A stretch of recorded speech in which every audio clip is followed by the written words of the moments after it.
Welcome back to the Holotable Games Network. I'm GingerJoey. And I'm Decepticon Corey. Haven't you done that one already? Have I? I honestly don't know. You're It's late you're at night really and my you're brain's really not working. buying into the whole evil side of things, aren't you? It's always the You know, Decepticons. It's right? always the dark side with Yeah. you. I mean, the Decepticons have Soundwave. They're obviously the cooler group. He was Why my would you want favorite growing up, so. to? Yeah. You want to hang out with Bumblebee? Really? Come on. All right, so we are just giving you our Sunday summary, but it's like Tuesday because we Yeah. actually just got off of a PQ here at Red Castle Games in Portland, Oregon. So both Corey and I were participating in that. So we obviously couldn't do it on Sunday. And then come Monday, my workday got away from me. So here we are. Yeah. A little belated, but we're still here to give you an update on the things that happened over the weekend, which has been, I will say, just outright a very exciting weekend to watch. We've covered. I was hyped for the force throw band. I wanted to see it happen long ago, and what we're seeing play out is exactly what I was hoping to see coming out of the force throw band. So we'll just kind of dive right in, just the overall weekend, what we had happen. So we had 17 different planetary qualifiers throughout the globe, various sizes. And we had a couple limited that were not included in that number. The biggest one that we had was, I believe, a 90 player that was out in Michigan, down to, I think the smallest was around a 20 player. So, Yeah, I think again, ours getting some was the small ones here. third highest volume one over the weekend. Yeah. Yeah, we ended up at about 70 players at ours. So, a good number of data points, a good amount of information on what's been going on in the meta, what we're seeing coming out of this. And really, just the summary is what we're seeing is a very wide open meta. That if you want to, yeah, I don't know if you got it pulled up. I can't Nope, see I was that gonna say I'm just gonna screen. go ahead and pull up a website real quick that Corey has Yeah. shared with us, and this gives a good sample of what happened over just this last week. So this particular website, we know we've given you a couple in the past. This one consolidates only the last week, so this is no force throw data in it whatsoever. So if you do the last 2 weeks, you're gonna get a little bit different results. You'll still Hmm. get a good idea of what's out there because things got skewed a little bit based off of that. But this one is giving you a much more concise look at that top winners that we have for the last all the PQs over the last weekend. Yeah. And so, if you've got that pulled up, the top eight breakdown is what I find the most exciting to see because it's telling me that we're looking at a very open meta. Even the decks that showed up the most in the top eight, your Boba Fett and your Han decks, they're only around that 10 or 11% of the meta uh, at that point. And you've had a lot of one-offs and two-offs pop up there, and a lot of variety in these decks.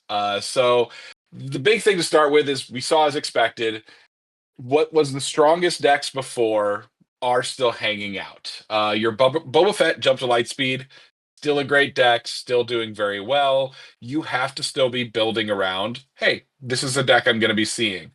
Same with your Han Solo 2s. We're seeing a fair number of those. There's a mix, though, because they're going both green and blue, is what you're seeing at this point in time. So both seem pretty viable, but that remains a very strong deck as well. And Sabine just made a roaring comeback, as we also expected to see. So a lot more Sabine. We all know that deck. And rounding out the top five was Han Solo 1, and Cad Bane. The Cad Bane again, another one we know. Han Solo 1's the one new deck in the top eight, top five, and that's just because that deck was heavily shut down by Force Throw. With that gone, Han 1 is back and and coming strong. I saw both green and blue, and they're both very good decks. So do be prepared for that deck because it can run over you very fast. A little bit. That's a little bit of talking for me, Joey. What's your thoughts when you look over this list? So when I always look over a list, I'm trying to look at how does my decks match up to these basically. I'm not Yeah. saying you have to play the deck that is in that top quadrant, but it's how does your deck actually fight against that? Because again, we've always said it's better to play a deck that you are familiar with and you know how to pilot very, very well, rather than it's necessarily good just to net deck something and run with that. Because in this game, piloting decisions can make a huge impact on the success or failure of your run in the tournament. So I'm looking at this and I'm like to address what I call boogeymen, right? What are the Mhm. things that these decks are going to do that if you don't have an answer for them, you're in trouble? So then your deck needs to go, okay, I need an answer for this. So I would say that I came up with six kind of boogeymen things that you have to look at when you're looking at this meta. First and foremost is ECL Vader. Any deck that Yep. is running ECL, be it Kira, be it Gar Saxon, you can have a Kylo or ECL deck. Anything that can timely out or ECL a Vader is going to be able to 2-for-1 you. And then you can combine that with Anakin being able to sometimes 3-for-1 you if your setup is weak enough and they can get you. So it's, do you go into the ground knowing that you're giving them a target to actually get the ambush in on you? Something to Mhm. consider. I'm not necessarily going to give you the answers for these because sometimes I think that's for you to make those decisions yourself. I'm just basically giving you the boogeymen to look at and potentially have to address when you're deck building at this point in time. I mean, I've put together the answer. Why play ground? That's your answer. That's your answer, but it might not be everyone's answer.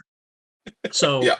one of the other ones, which is because Boba Data Vault is still a big prominent deck, is how do you handle a Devastator followed by a Planetary Bombardment? Can you deal with that? Because that's an easy game finisher for that deck. And they're also going to be hitting you with all the incremental damage. Do you have a way of dispersing or healing or reversing that incremental damage that you're taking all along the way? Because if you can shut that stuff down, it takes away their effectiveness very, very quickly. The other one that kind of goes hand in hand with the Vader is a Wrecker ECL. That's a huge finisher for Sabine. So, can you deal with a Wrecker or a Poe coming down and just wrecking your ground arena at that point in time? So, Yep. do you have an answer for that? Can you deal with that? Crate Dragon is another big finisher that people have. Do you have a way to shut down the ability? One of the best ways that you, in my opinion, you can shut that down is either Imprison, which is a blue upgrade that turns off Mhm. the abilities of the unit that it's on. So you make it to where, yeah, you took a little damage for playing the Imprison, but now, hey, you can play whatever you want after that, and they're not going to be able to actually do that damage to your base or ground units. You still have a 10-10 you got to deal with, but at least there's one element off the table. Force Lightning's another great way of dealing with it if you have enough Yep. resources that you can turn it off and then unload as much as you can to then kill the crate dragon at that point in time. Mhm. The other boogeyman that has been pretty big lately is the big Yoda unit, the 8-cost Yoda unit. When that tends to hit the table, that tends to cause a lot of problems for people. It's a huge heal, and as a big statted 5/9 unit, you then have to contend with. So, do you have an answer for that once that hits the table? Because that could be a big finisher at that point in time. So Yeah. because and I say Yoda because of that 9 butt, because it's a lot of them that have like the 6 and the 7s, like the Lukes and stuff like that. There is enough answers out there to try to like deal with them. But that Yeah. 9 butt, that's a difference. That's something that's hard to handle. So the Mhm. other potential one to consider is with blue villain and green control coming back into it, Snoke.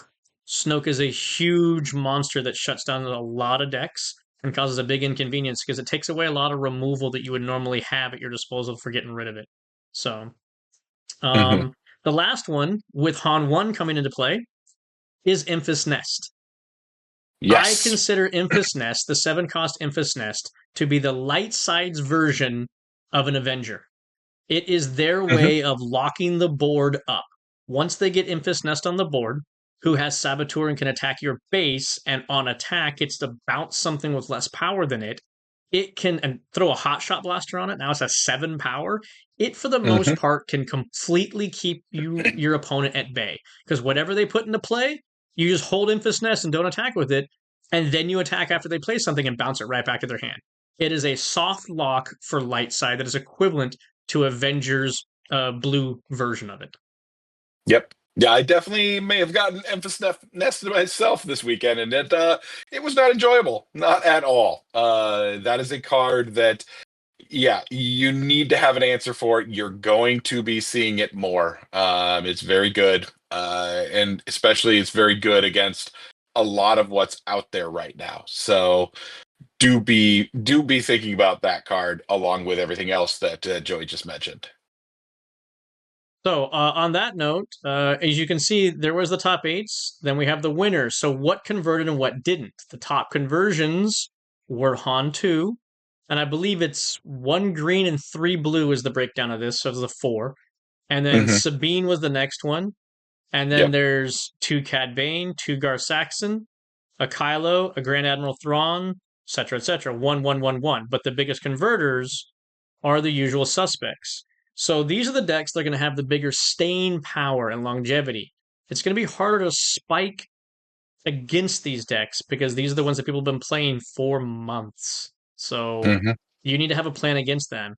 In my opinion, you need to plan against Tarkin Town, and you need a way to actually get through a lot of hit points on a base. Because the other aspect is, if you look at the base breakdown, you have data vaults, energy conversions, vigilance. These are all what one.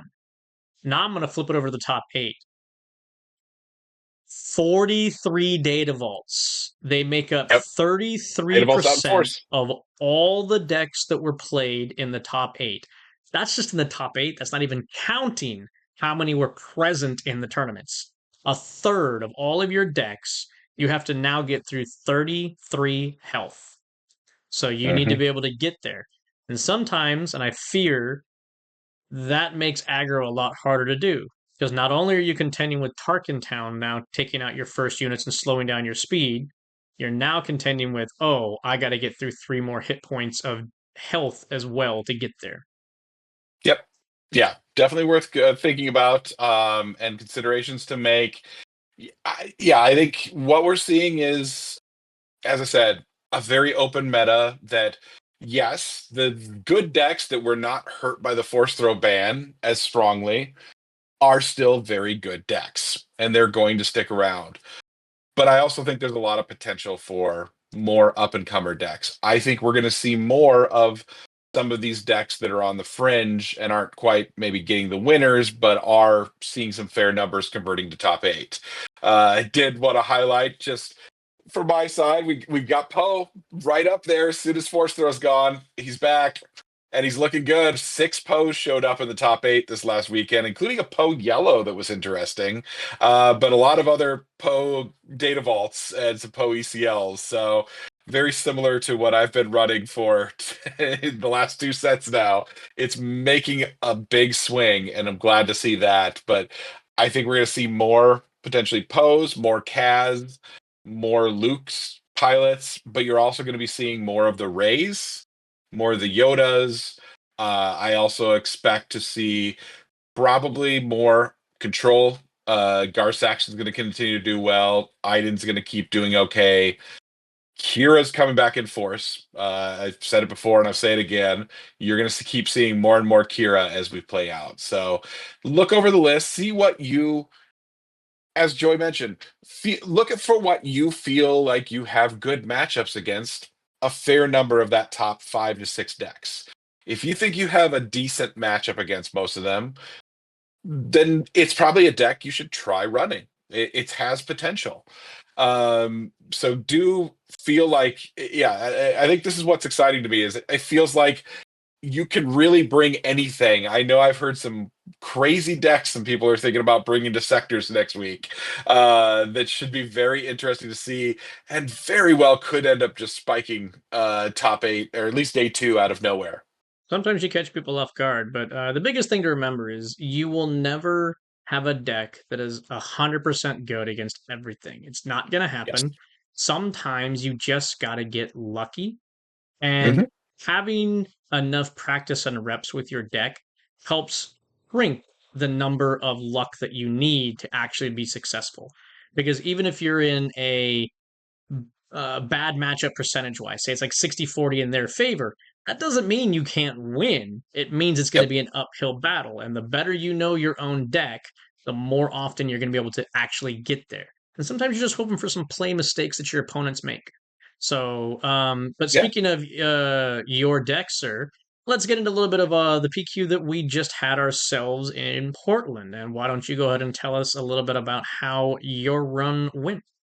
Yeah, so had a great time at the planetary qualifier hosted by Red Castle Games here in town. Really a wonderful turnout. We had about 70 people. Had a really great time. Yeah, they also did a lot of charity. Did a raffle for charity for Raphael House. Really appreciated that as well, and also the proceeds. I think half of the proceeds for the PQ went to Raphael House. So uh, really appreciated that, and that's something we haven't seen done as much in the PQs around the area. But always glad to see money being given to a quality charity. So that was exciting. My day didn't go the best. Again, this is how it goes sometimes, just luck of the draw. Got a good draw first round, ran over him. Second round, I got paired up with the Yoda green that ended up in the top eight. Really good deck, really good player. It You was played close. James. Yeah, I played James second game, and it was awesome. James was amazing. He is a great guy from down up in Seattle, and he usually shows up at PQs down here, and we'll be at sectors next week. But yeah, tough matchup for me. I know that going in. He didn't hit a Yoda the first game. Speaking of Yoda, I won that game. The next two games he hit a Yoda. I lost those games. That's how it turns out. There you go. So yeah, that kind of started me on the swing down, and then the immediately match after that, I get paired up with a buddy of mine, Graham, who is somebody I play test with a lot. So if it's not Graham, it's Joey. It's one of you guys. And it's like, oh, come on, you know my ins and out and all of my tricks. So it was still a good matchup. He was playing his Sabine Green, his Sabine ECL. We went to 3 games, but he has played me enough. He knows the lines he needs to run to shut me down. He got those cards. I know the lines I need to shut him down. I didn't get those cards, so put me off there.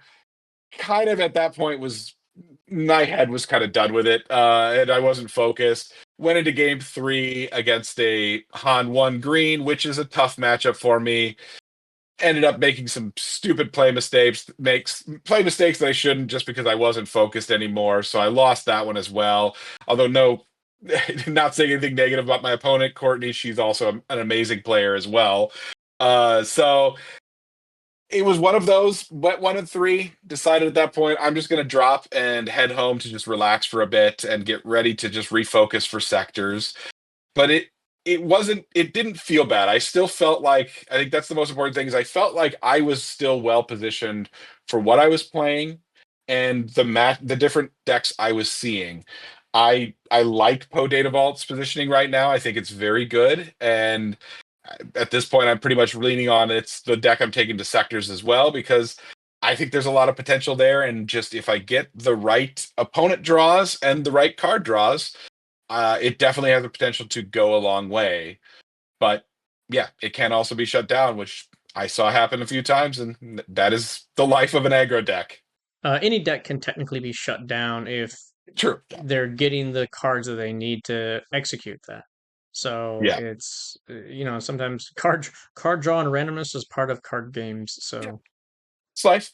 So yeah, that's life, but still had a wonderful time. And while I may not have done as well, we did get a little better from our double featured match gentleman that I'm sitting beside, along with, well, double featured match and commentary as well.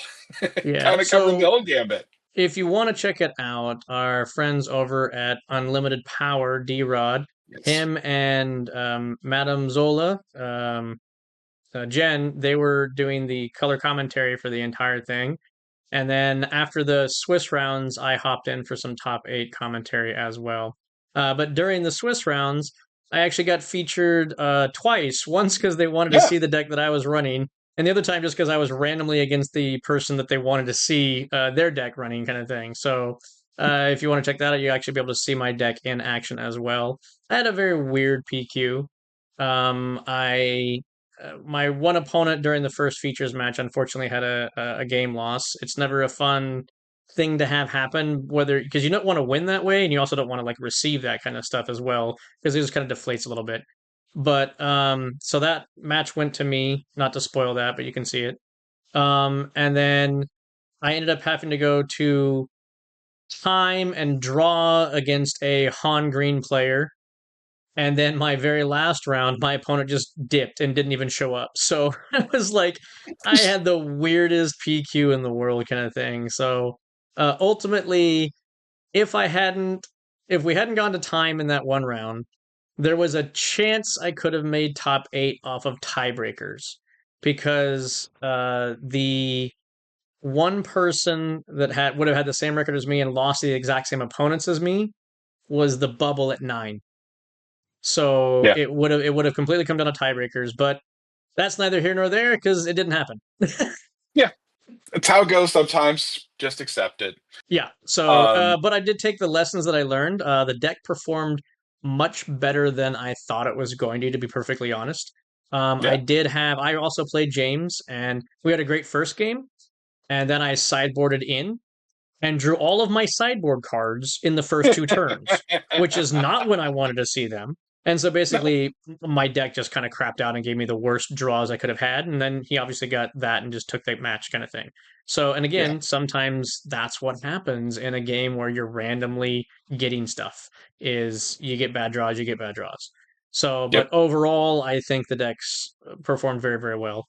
That said, I definitely have to work on my Han 1 game because the ramping capability of Han 1 is something that you cannot underestimate, or you'll get Yeah. caught with your pants down real quick. Yeah. Han1 Green is a scary matchup. It goes fast, really fast. Yeah, it's more of an Um, aggro deck than you think it is. yes. Yeah, it's very aggro. It has a good split for those that aren't as familiar with the deck. It's got a good split of both space and ground too. So you need to be able to deal with both arenas in some way. So it's a challenging deck to slow down. And also as an aggro deck, it's still a challenging deck to even outrace. So yeah, be prepared. I think it's going to continue to be a top tier deck for at least a while, until some other decks start to find ways to target it. Well, I mean, what were the ways that people were targeting it before? Right? That's what you got to be looking at. Yeah. And the biggest ways that people were targeting it before was hand destruction, because Hmm. when they're putting so much of their resources down, that hand destruction happens. Scanning officer was a big Yep. sideboard card, though I sideboarded it in against the 2 Han players I played, and both times I whiffed. Just like, Every really? time, right? And then Right. yeah, and it was like, oh, there was like 6 resources. Well, you had a 30% chance because 2 of mine were smuggles. Great. And I missed. So it's not like a guaranteed answer, but it's definitely like if you get lucky enough, you can foil their plans real quickly, kind of thing.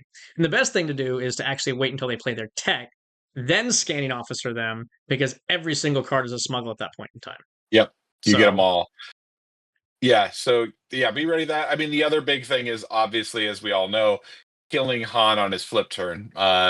Being ready and having an answer. You can't always have that, obviously, but trying to have that is a big shuts him down hard. It's not as good anymore because he's got some good 6 drops that he can still drop if he was trying to go for 7. He's got if the blue deck has the Anakin now.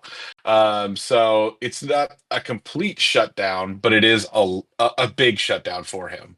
So that's one thing. But yeah, it's just a deck I recommend practicing against. Be aware of it, know what it's trying to do and how it's trying to do it, and just think about how you plan to get around it and beat it. right. So going forward this weekend, we have the Portland Oh, sectors. one last thing though. Quick prop for I just have to do a shout out. Rob Briggs did take the planetary qualifier, local player playing Hantu Blue Force.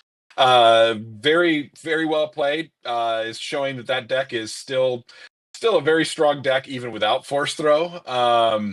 But yeah, just excited to see him. He won our PQ before. He was I mean, I think there's a strong argument he's the best player that we have in the Portland area. He was top 30 in the Galactics as well. props to him. Not only is he an amazing player, but just all around, just a fantastic guy as well, who helps a lot of us here get better at the game. So exciting to see him win that. Yeah, Rob's a great guy, but also his teammate Ben, part of Babu Freaks as well. Yep. He also made top 8 with his Cad Bane. But some of the other names, like Sonny from Team Secret from Washington D.C., was in the top 8, and Zach Hmm. Snowden, who has also won previous PQs out of Seattle, was in the top 8. So we had a really tough, like competitive scene for that PQ right there. And actually, Yep. now that we're talking about it, I did want to mention one more thing is Yep. we had the third highest volume PQ for the weekend, which is only at 70. Yeah. So one thing I did notice by the fact that we had only 70 people, it still went 7 rounds, but people with X2 records had a chance of getting in the top 8. So Hmm. what I've noticed is the more people that we have, like a 128 player PQ, if you're X2, there's no way you're getting in. You have to be X1 or less. So Yeah. you do not have to play as perfect with less people in the PQ. I kind Hmm. of think that that is a healthier environment without even going into the whole like intentional draw stuff. I think the Yeah. fact that you're allowed to make a mistake or drop a couple games and you're not out of it is a good thing to have going forward. So maybe the 128 size shouldn't be what the standard is. Maybe it should just be a smaller, like 80 or something else like that. I don't Yeah. know. It's just a thought that I had the other day because it was just kind of nice to know that I don't have to run absolute perfection and still have a chance of getting into this thing. Yeah. 100%. I agree on that. And yeah, it felt good. Yeah, I think the planetary qualifiers being a little bit smaller would be good overall. It also makes it feel less bad for those of us that get stuck with the usually full size PQs, looking at these other 40-player PQs and going, wow, really wish I could have competed in that. Uh, Or but the 8 player one. I'm yeah, still not over that one. a 8-player one. That's you just have a top 8. That's it. Okay, great. Yeah. But yeah, that's I think that helps a little bit. I still think, as we discussed, there should be some weighting for just number of players that for points you get to, but it's the first year of proper competitive play will give Fantasy Flight a chance to figure things out. Right. All right. So looking forward, this weekend is Sectors here in Portland, and we're Yes. all getting really excited for this personally. So this is it's nice because we don't have to go anywhere, Yeah. but B, it's also because it brings in a good, healthy competitive scene from other areas. So I know several of the teams are going to be flying in. Some of the KTOD guys are coming in. I've seen from their videos and stuff like that. So it's going to be nice to have that competitiveness there, and it's the right environment for said thing. If you are looking to be playing in these Portland sectors, then look at some of this analysis that we've been giving you. Try to feel Yeah. comfortable, but more importantly, have fun with whatever you're bringing, kind of thing, because that's the biggest part Yes. about this game. If you're not enjoying the game, why are you playing the game? 100%. Yeah.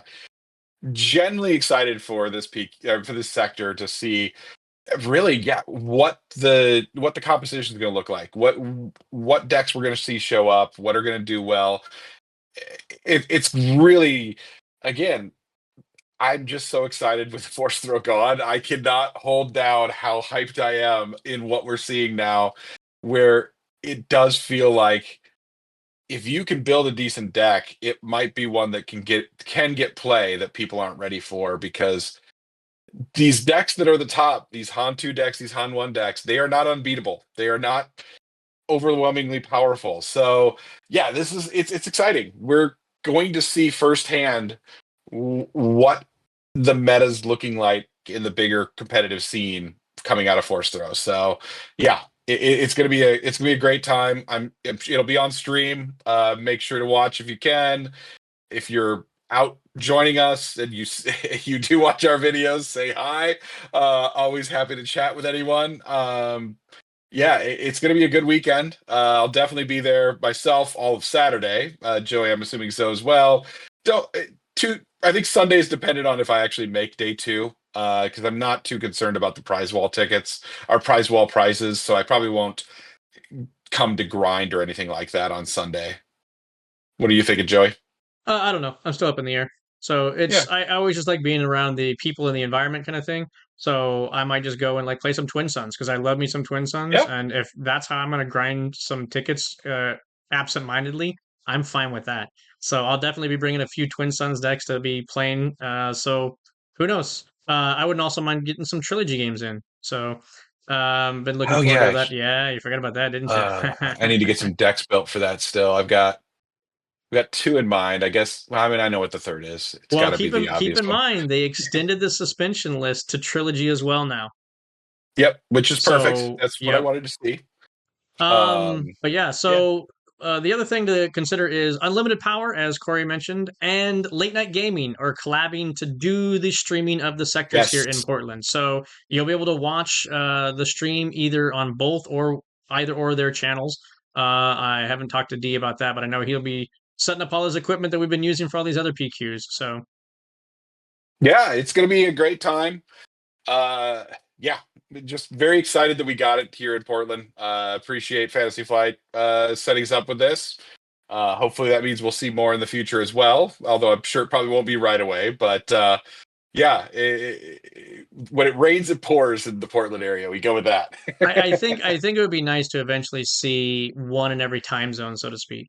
So that way, Yeah, like people don't necessarily have to be traveling across the country to do it. I know some people are a little grumbly right now because you got the Portland one this weekend, and I think it's next weekend is the regional one in Philly or something like that. So it's like yeah, back to back going from East Coast to West Coast is a little draining on people both financially and tired.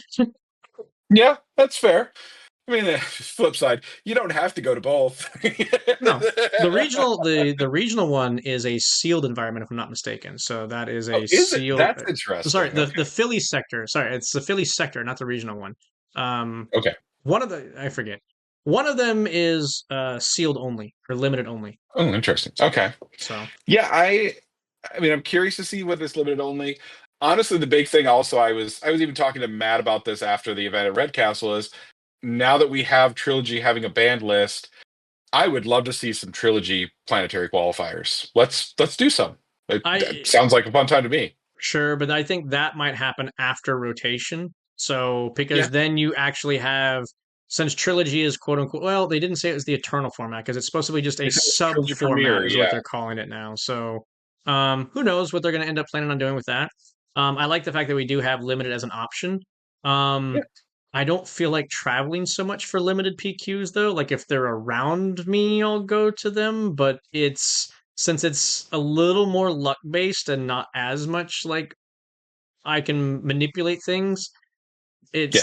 I'm less inclined to like go out of my way for them. But I do like the format. If there was one in Portland, I would go, Yep. but I'm not even up for taking the trip up to Seattle for it. I'm just like, it's not that exciting to me because yeah, we've discussed my feelings on Sealed. It's fun, but it's just so random. This is what I kind of think they should do though is if your store is going to host a PQ, but you can Yeah, only seat say 32, yeah, you're a limited PQ. a frame. So it's like you leave Okay, the yeah, premier constructed stuff, those that can actually house say like 80 plus people. So yeah, the 32 and below have to be limited. Then you have like a range that you can be limited or between like say 32 and 96, and then anything above 96 has to be premier.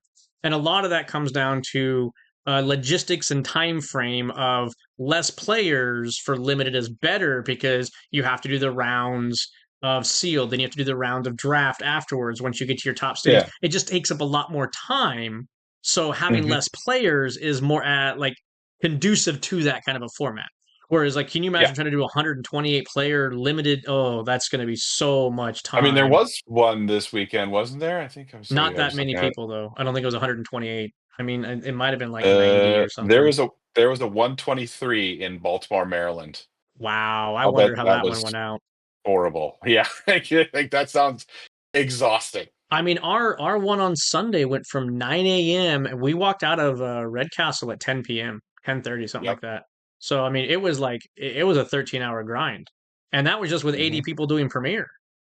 So I can't even imagine what Sealed would have done to that whole environment. Yeah, it's. I mean, I like having the variety, as you said. Even though I don't love sealed, I would, as I said, I would play it if it's local, because I would still have fun with it. And yeah, I like just having other options and not just saying you're. This is exactly what all of the competitive events are going to be. Having more ways to play is never really a bad thing.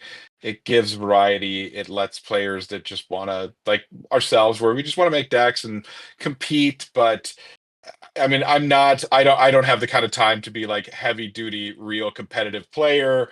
I just practice as I can and just have fun playing stuff. So being able to have more different ways to go have fun is exciting to me. Yep, and that's great. So speaking of having some fun, come on out to the sectors of Portland, and we'll see you guys Yes. there. That's all for us I'll here see at you there. Hollow Table Games Network. We'll see you next time. See you next time.